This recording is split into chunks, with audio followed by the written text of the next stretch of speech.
నమస్కారం. Welcome to Suman TV. నేను గీతాంజలి. ప్రస్తుతం మనతో పాటు ఉన్నారు అరుణాచలంలో ఉన్నటువంటి నిత్యాగ్ని ఆశ్రమ నిర్వాహకులు శ్రీని గురూజీ గారు. నిత్యాగ్ని ఆశ్రమం గురించి చెప్పాలంటే ప్రతిరోజు అండి గత 10 సంవత్సరాలుగా నిర్విరామంగా అన్నప్రసాద వితరణ చేస్తూ ఉన్నారు. ప్రత్యేకించి మధ్యాహ్నం సమయంలో చూసుకుంటే 11:30 నుంచి 3:30 గంటల వరకు ముందుగా సాధు పుంగవులు ఎవరైతే ఉంటారో వారికి, అలాగే అన్నార్తులు కావచ్చు, అక్కడికి వచ్చేటువంటి పర్యాటకులు గాని, యాత్రికులు ఎవరైతే వస్తారో ఆ స్థలాన్ని సందర్శించేవారు వారికి ఇలా అన్నప్రసాద వితరణ చేస్తారండి. అత్యద్భుతమైనటువంటి అవకాశంగానే భావించాలి ఇది మనం. అలాగే గురువుగారు ప్రత్యేకంగా సర్వదేవతా హోమాలు నిర్వహిస్తూ ఉంటారు. అలాగే మంత్రశాస్త్రం ఇవన్నీ కూడా ఎవరైతే భక్తులు ఆసక్తిగా ఉన్నారో వారందరికీ ఇవి నేర్పిస్తారు. సులువుగా ఇంట్లోనే మనందరం యజ్ఞం చేసుకునే విధంగా, యజ్ఞం అనగానే మనందరికీ ఒకటే ఆలోచన వస్తుంది, ఏదో పెద్ద ప్రాసెస్ ఉంటుందేమో. అలా కాకుండా కేవలం 10-15 నిమిషాల్లో సర్వదేవతల హోమం ఎలా నిర్వహించుకోవాలో, ఆ ప్రతిఫలాన్ని మనం ఎలా పొందాలో చాలా చక్కగా వివరిస్తారండి. ఇలా ఎంతో మందికి నేర్పించి భక్తి మార్గంలో నడిపించారని చెప్పడంలో అతిశయోక్తి కాదు. అలాగే శ్రీని గురూజీ గారు ప్రత్యేకంగా నిత్యాగ్ని ఆశ్రమం నుంచి ఎన్నో హోమ కార్యక్రమాలు కూడా నిర్వహిస్తూ ఉంటారు. ప్రతి సంవత్సరం దగ్గర దగ్గర ఒక 5-6 విశేషమైనటువంటి హోమాలు నిర్వహిస్తారు. అందులో భాగంగా త్వరలో రాబోతున్నటువంటి వారాహి నవరాత్రుల్లో వారాహి హోమం నిర్వహించబోతున్నారు. అసలు వారాహి అమ్మవారి గురించి, ఆవిడ ఉద్భవం కావచ్చు, ఎలా ఉంటారు అమ్మవారు, ఎలా అనుగ్రహిస్తారు, అసలు హోమాన్ని ఎలా నిర్వహించవచ్చు, ఎవరెవరు ఈ హోమంలో పాల్గొనొచ్చు, ఈ వివరాలన్నీ గురువు గారి మాటల్లో విని తెలుసుకుందాం. గురుగారు నమస్కారం అండి. ఎలా ఉన్నారు? చాలా సంతోషం అండి మిమ్మల్ని కలవటం చాలా రోజుల తర్వాత. గురుగారు, అసలు వారాహి అమ్మవారిని ఎందుకు పూజించాలి? ఒకవేళ పూజించిన తర్వాత అమ్మవారి అనుగ్రహం పొందామంటే ఎలాంటి ఫలితాలు ఉంటాయి? అసలు ఏ దేవత అయినా కానీ ఏదో ఒక కామ్యం కోసం ఎక్కువ మంది పూజ చేస్తూ ఉంటారు. ఉపాసనా పరంగా పూజ చేసే వాళ్ళు ఉంటారు, లేదు అమ్మవారిని ఫలశ్రుతిలో చెప్పినటువంటి ఈ ఫలానా దేవతను పూజిస్తే నాకు ఇది దక్కుతుంది కదా అనే ఉద్దేశంతో పూజించే వాళ్ళు ఉంటారు. ఇప్పుడు లక్ష్మీదేవి అనుకోండి, మనం సంపద కోసం పూజ చేస్తాం. అదేవిధంగా గణపతి అనుకోండి, బుద్ధి కోసము, విఘ్నానాశనం కోసం అలా ఉంటుందన్నమాట, ఏ విఘ్నాలు రాకుండా ఉండటం కోసం. సరస్వతీదేవి అనుకోండి, విద్య కోసం పూజ చేస్తాం. ఆ విధంగా ఉపాసనాపరంగా ఏ కోరికైనా కోరచ్చు. ఉపాసకుడు ఆ అమ్మవారిని ఏ కోరికైనా కోరచ్చు, అది అతని ఇష్టం. అలా కాకుండా మనకు ఋషులు ఫలశ్రుతిలో ఈ దేవతను పూజిస్తే ఇవి కలుగుతాయి అని చెప్తారనమాట. సహజంగా వారాహి అమ్మవారిని పూజ చేయటం వల్ల శత్రుబాధలు తొలుగుతాయి. శత్రుబాధలు ఎలా తొలుగుతాయి అని అంటే, అమ్మవారి యొక్క మూల మంత్రంలోనే ఆవిడ స్తంభిని అని ఉంటుందన్నమాట. అంటే శత్రుస్తంభిని అని ఉంటుంది. శత్రుస్తంభిని అంటుంది అంటే ఏంటంటే, ఇక్కడ స్పెసిఫిక్గా ఆవిడ శత్రువు యొక్క ప్లాన్స్ని, శత్రువు యొక్క యాక్షన్స్ని, శత్రువు యొక్క మూమెంట్స్ని, శత్రువు యొక్క బుద్ధిని, శత్రువు యొక్క వాక్కుని స్టాప్ చేస్తుంది అని ఉంటుంది. అంటే శత్రువుని హింస చేయదనమాట. ఏ దేవత ఇంకొకరిని హింస చేయదు, వారి యొక్క ప్లాన్స్ని డీవియేట్ చేస్తుంది. ఆ విధంగా శత్రువుకి మన మీద చేసేటువంటి ప్రయోగం, అంటే మన మీద ఏదైనా ఇబ్బంది పెట్టాలనుకున్నారనుకోండి, అవన్నిటిని ఆపేస్తుంది. కాబట్టి స్తంభన విద్య అంటారు ఆవిడ్ని. స్తంభన విద్య ఉంటుంది. అదేవిధంగా వారాహి అమ్మవారు భూమిని ఉద్ధరించినటువంటి వరాహమూర్తి యొక్క శక్తి కదా, కాబట్టి భూమికి సంబంధించినటువంటి అన్ని ఆస్పెక్ట్స్లో ఆవిడ హెల్ప్ చేస్తారనమాట. అంటే భూ సంబంధమైన వివాదాలు కానీ, భూ సంబంధమైనటువంటి కోర్టు కేసులు కానీ, ఏదైతే ధర్మబద్ధంగా ఉన్నాయో వాటికి మనకి హెల్ప్ చేస్తారు. అదేవిధంగా సమయేశ్వరి అని అమ్మవారికి పేరుంది. డిసిప్లిన్ రిలేటెడ్ యాక్టివిటీస్, ఎవరైనా చిన్నపిల్లలకి ప్రత్యేకించి ఇండిసిప్లిన్గా ఉన్నారనుకోండి, వారికి ఈ ద్వాదశ నామాలు చెప్పుకోవటము, అమ్మవారు పూజ చేశారనుకోండి, వారు డిసిప్లిన్గా ఉండటానికి అమ్మవారు తోడ్పడతారు. సంకేతాయ నమః అని అమ్మవారికి పేరుంది. స్ఫురణను కలగజేస్తారు అమ్మవారు. డెసిషన్ మేకింగ్స్ ఉంటాయి. రాజకీయ నాయకులు కానీ, పెద్ద పదవుల్లో ఉండేవాళ్ళు కానీ, లేదు ఒక డ్రైవింగే చేస్తున్నాం అనుకోండి, ఒక అడ్వర్స్ సిట్యువేషన్ వస్తుంది.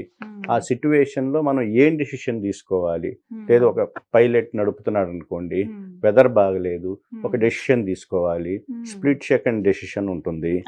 అప్పుడు ఆ స్ఫురణ కలిగించే దేవత. అదేవిధంగా విఘ్నాలను తీసివేస్తుంది, అరిజ్ఞై నమః అని ఉంటుంది. అదేవిధంగా దండనాదాయి నమః అని ఆవిడకి పేరుంది.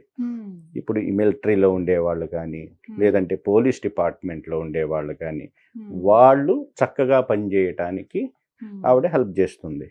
అదే పెద్ద పొజిషన్స్లో ఉంటారు, వాళ్ళు ఆజ్ఞ చేస్తే పాటించాల్సిన పరిస్థితి ఉంటుంది. ఆజ్ఞా చక్రేశ్వర్యై నమః, ఆజ్ఞా చక్రంలో ఉంటుంది కాబట్టి అక్కడ శక్తి ఉత్పన్నం చేస్తుంది కాబట్టి వారు చెప్పిన పదానికి ఆ పవర్ ఉంటుందన్నమాట. ఇలా రకరకాల పద్ధతుల్లో ఆవిడ హెల్ప్ చేస్తుంది. అది కాకుండా ఆవిడ విష్ణుతత్వం కదా, కాబట్టి లక్ష్మి సంపదనిస్తుంది. ఆవిడ లక్ష్మీదేవి సంపద ఎలా ఇస్తుందో ఆ సంపద నుంచి వచ్చేటువంటి విఘ్నాలను, సంపద రావటానికి విఘ్నాలను, సంపద పోకుండా ఉండేటందుకు విఘ్నాలను కూడా అమ్మవారు ఉపయోగపడతారనమాట. సహజంగా గణపతి ప్లస్ లక్ష్మి కలిపి పూజ చేస్తాం మనం. ఎందుకు చేస్తామంటే గణపతి విఘ్న నివారణ చేస్తాడు, అమ్మవారు లక్ష్మీదేవి ధనాన్ని ఇస్తుందని. ఇక్కడ కూడా అమ్మవారి యొక్క బీజమంత్రం చూస్తే గ్లౌమ్ అని ఉంటుంది. గ్లౌమ్ గణపతికి కూడా అదే బీజం. గమ్ అనేది కూడా గణపతి బీజం. గా లం అంటే గ్లౌమ్ అని. లం అనేది లక్ష్మీ బీజం, పృథ్వీ బీజం. లం పృథివ్యాత్మికాయ నమః అంటాం. ధరణి బీజం అన్నమాట, పృథ్వీ తత్వానికి సంబంధించింది. అమ్మవారు కూడా పృథ్వీ తత్వానికి సంబంధించింది, లక్ష్మీ తత్వానికి. ఆ గ్లౌమ్ బీజం వారాహి బీజం అన్నమాట. కాబట్టి అమ్మవారు ధనాన్ని కూడా ఇస్తారనమాట. అదే కాకుండా అమ్మవారు హలాన్ని మొసలాన్ని ధరించి ఉంటారు. అంటే ఎవరైతే వ్యవసాయానికి సంబంధించి వ్యవసాయ ఉత్పత్తుల్లో ఉండి వ్యాపారం చేసే వాళ్ళకి అమ్మవారు విశేషంగా అనుగ్రహిస్తారు. వ్యవసాయం చేసే ఫార్మర్స్కి కానీ, రైతులకు కానీ, లేదు వ్యవసాయ ఉత్పత్తులు అమ్మేటువంటి వారికి కానీ అమ్మవారు చక్కగా హెల్ప్ చేస్తారనమాట. ఇచ్చే ఫలితాల్లో వీరికి అవునండి, అవును. అలాగే కోర్టు సమస్యలు, అలాగే భూ వివాదాలు ఎవరికైతే ఉంటాయో వాళ్ళకి కూడా అమ్మవారు చక్కగా అనుగ్రహం అందిస్తుందని చెప్తారండి అమ్మవారి ఆరాధనతో. అవునండి.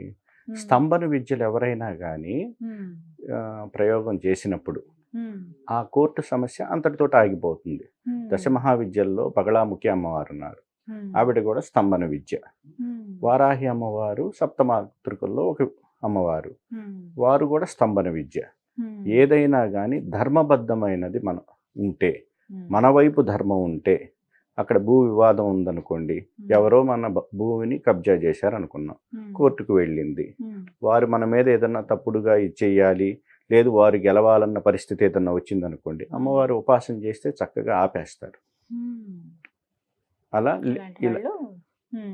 ఇలా అమ్మవారిని ఆరాధించి ఇన్ని రకాల ఫలితాలు పొందవచ్చు. అవునండి. ఒకటేమిటి, అన్ని సమస్యలకి ఈ కాలంలో అందరూ పూజించదగ్గ దేవత వారాహి అమ్మవారు. ప్రతి ఒక్కళ్ళకి, మన చుట్టూ ఉండే వాళ్ళకి ఈర్ష్య అసూయలతోటి ఎంతో మంది ఉంటారమ్మా. ఆ ఈర్ష్య అసూయల్ని తొలగించి వేస్తుంది ఆ తల్లి. లక్ష్మిని ఇస్తుంది, విఘ్నాలను పోగొడుతుంది, మనలో ఉండే మందకుడితనాన్ని పోగొడుతుంది, మనకి స్ఫురణను కలిగజేస్తుంది, మనల్ని అన్ని వైపులన కాపాడేటువంటి తల్లి వారాహి మాత. విన్నారు కదా, మీరు కూడా ఎవరైనా వారాహి హోమంలో పాల్గొనాలి అనుకుంటే స్క్రీన్ పైన నెంబర్స్ ఇస్తామండి, మీరు సంప్రదించవచ్చు. అలాగే ఒక ఫామ్ ఉంటుంది, మీరు ఆ ఫామ్ ఫిల్ చేస్తే చాలు. పేరు, అడ్రస్, గోత్రము, కుటుంబ సభ్యుల పేర్లు, ఇవి చాలా ముఖ్యం. పిన్ కోడ్ కూడా అసలు మర్చిపోదు, ఎందుకంటే హోమం నిర్వహించుకున్న తర్వాత ఆ దివ్య ప్రసాదం మన ఇంటి దాకా వస్తుందండి. మీరు ఎక్కడ ఉన్నా సరే ఆన్లైన్లోనే మీరు చక్కగా ఎన్రోల్ చేసుకోవచ్చు. దానికి సంబంధించిన డీటెయిల్స్ అన్నీ కూడా నేను మీకు అందిస్తాను. మరీ ముఖ్యంగా వారాహి హోమం గురించి చాలామంది ఎన్నో ప్రశ్నలు అడిగారు, వారన్నిటికీ డీటెయిల్డ్గా ఇన్ఫర్మేషన్ ఇచ్చారు గురువు గారు. అసలు ఎందుకు చేసుకోవాలి, ఎటువంటి ఫలితాలు వస్తాయి, ఇవన్నీ చెప్పి.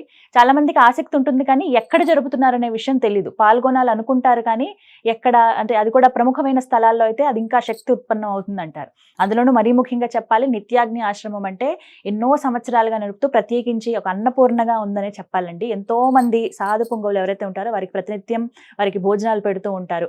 మీరు వెళ్ళినా కూడా అరుణాచలం మీరు ఖచ్చితంగా వెళ్ళండి, నిత్యాగ్ని ఆశ్రమం అని. అక్కడే ఈ హోమం అనేది నిర్వహిస్తారు. మీరు ఇప్పటివరకు వెళ్ళి చూసినా, లేదంటే ఆ సమయానికి మీరే ప్రత్యక్షంగా వెళ్ళి హోమం దగ్గర కూడా కూర్చోవచ్చు. ఆ అవకాశం కూడా ఉంటుంది. రాలేని వాళ్ళైతే ఆన్లైన్లో ఎన్రోల్ చేసుకోండి. లైవ్ మీరు 3-4 గంటల పాటు ఆ హోమం జరుగుతున్నంత సేపు లైవ్ వస్తుంది కాబట్టి అది కూడా మీరు వీక్షించవచ్చు. ఇది ఒక గొప్ప అవకాశం అమ్మవారిని సేవించుకోవడానికి. మన కుటుంబ సభ్యులందరి పేరు మీద అక్కడ హోమం నిర్వహించడం అంటే అది మామూలు విషయం కాదు కదా. ఇది ఎన్నో సంవత్సరాలకో ఎన్నో జన్మలకో మనం దక్కేటువంటి ఒక పుణ్య ఫలం ఇది. ఇందులో మీరు పాల్గొనాలి అనుకుంటే స్క్రీన్ మీద నెంబర్స్ ఉన్నాయి, కాల్ చేయండి. నిత్యాగ్ని ఆశ్రమంలో జరిగేటువంటి ఈ వారాహి హోమం.